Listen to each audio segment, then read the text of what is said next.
আমি সিম্পলিফাইয়ের আরেকটি অঙ্ক আসছে যেখানে লার্জেস্ট বা স্মলেস্ট চাইবে।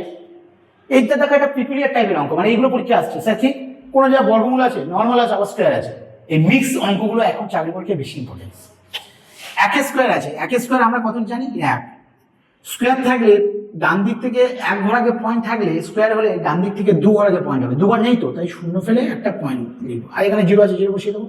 কি বললাম, তাহলে একে স্কোয়ার এক, স্কোয়ারে থাকলে এক ঘর আগে থাকলে বাইরে আসলে দু ঘর হবে, দু ঘর থাকলে বাইরে আসলে চার ঘর হবে, এই প্রসেস।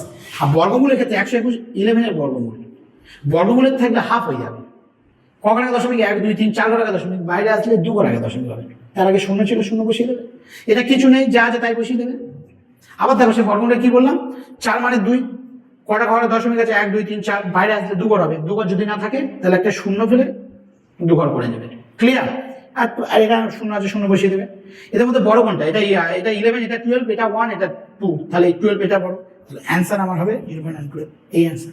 কত শর্ট টিপস। এর আরেকটা ফরম্যাট আমি পরে ভিডিওতে দেখাবো।